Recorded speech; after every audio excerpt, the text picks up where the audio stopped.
red project for Red Bank Road, and I started out to do like a bit of a conceptual painting. And so if you look at it, this is mainly focused on, there's three modes of transit. There's the Eastern Corridor, there's the light rail transit, there's the Oasis line, and then there's Red Bank coming through, all along Central Parkway, which is right here. And so I just want to quickly see a study of just the built environment versus the natural environment. So that's why I drew myself up on the ground there. And then moving on, just looking at that, looking at my general mission statement was, or the intent was of Red Bank infill is to create a distributed use of land. And distributed land creates strong circulation when infill is needed due to the lack of a CBD. In addition, the mission of this plan is to turn Red Bank Road into a more enhanced, beautiful roadway. This will allow for various types of traffic and reduce noise pollution and expanded roadways. So you can see something like this, which would be kind of Cincinnati as a whole, with just one major CBD and places branching off. This could be the neighborhoods along the way to Red Bank. And then if you zoom into just an infilled area, this is like the distributed land use that I'm hoping for. And so this is just the road networks. So you have the green is basically the bike paths, and you have the Oasis line in blue coming up. And then you have existing freight transit. And then you have the Eastern Corridor plan, which will be the entrance for the whole line.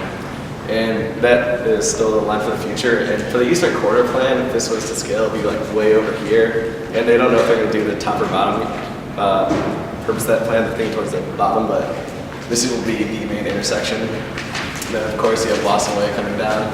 So you have 1, 2, 3, 4 different, or 5 different transit lines, including like that's all coming through here. And then this is just natural features of the site compared to like existing land. So you have Duck Creek, which is a nice natural feature that could be enhanced as a bike path or trail or something. Then it goes underground at 2 different points, here and here. Then I guess it's underground all over here. And this is the Little Miami in Alt Park, which I would ideally like to be preserved.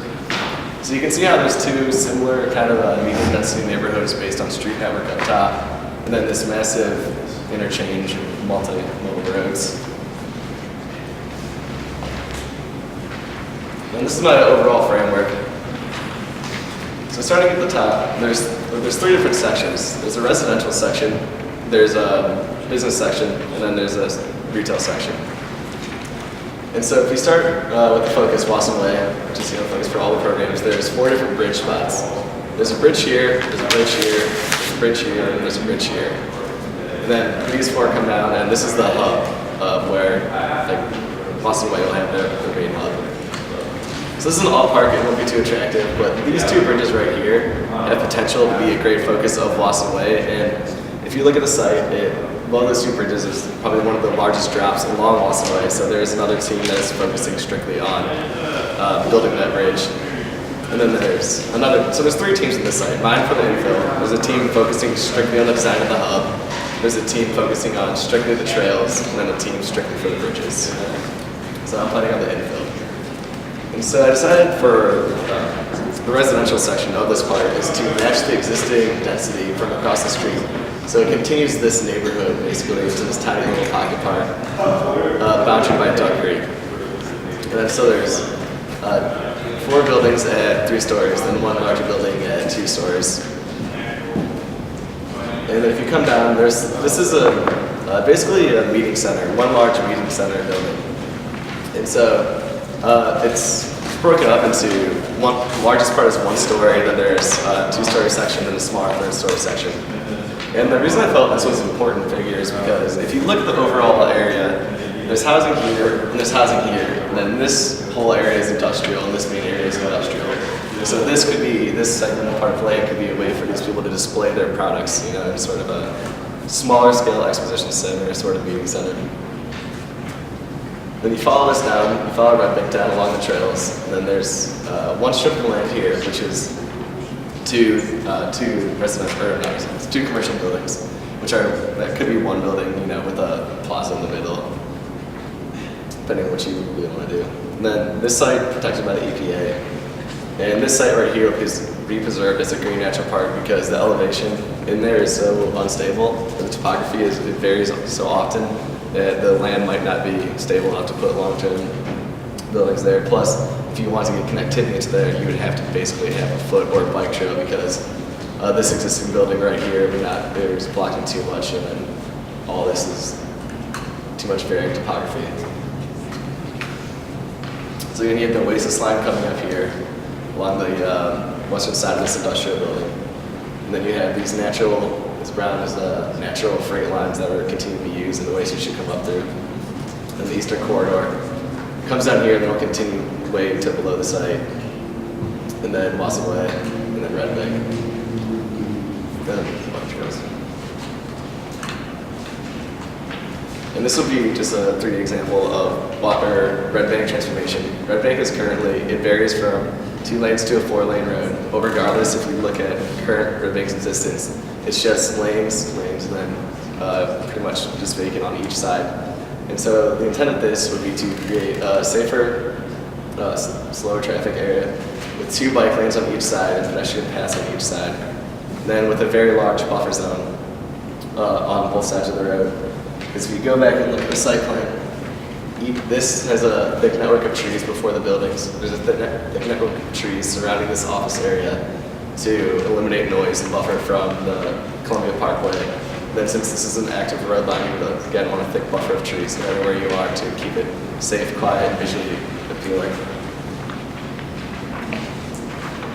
Then these are 2 of Cincinnati's future plans. You have the Eastern Corridor plan, which I heard will take this route on the lower one, as opposed to this higher route. And so the site is right here, so it's just the Columbia interchange that will be affected by the Eastern Corridor. And that the current Eastern Corridor plan is only the National Environmental Protection Agency is doing a Tier 2 study, which is basically focusing on this area right here, so they don't have any plans for breaking ground at this point. And the proposed Oasis line should be breaking ground, but as you can see, the segment that I've been working is in segment 3, so I don't know. It's not clear if they're breaking ground for way down here, and then at what time it would come up here, how many years down the line. In the existing zoning, just so that here's the vacant strip of land I'm working with. There's one building here that I'm not sure if somebody still owns it, but I'm not sure if it's operating or not. It looks vacant. And then this is the undevelopable land due to the topography, the EPA protected site. So it's just this little strip right here. And you can see how it looks, even without Wasson, it looks just like this Columbia Parkway. So you're going to add 3 more major transit lines. And these are just existing images. This is Wasson Way currently, so you can see how there's Duck Creek right next to the existing freight with a bridge going over it, and then here is the Red Bank Road. This is just an example of the 2 strip malls or 2 commercial buildings may be connected by a skywalk, and then maybe 2 to 3 stories each. I'm trying to match what could be there. Or this could be this example of Exposition Center, 2 stories. And this is just showing that the bridge would be possibly seen as an architectural masterpiece, not just one pedestrian bridge, but something that could be attractive along Wasson Way. This could be the example of the housing, 3 stories. Just showing that along these buildings there would be a buffer of trees in between there and the road. And then this is just showing it's kind of like maybe possibly a lot more space around these areas. And if you come back to this, it's my presentation in a nutshell, so this will just be up for questions.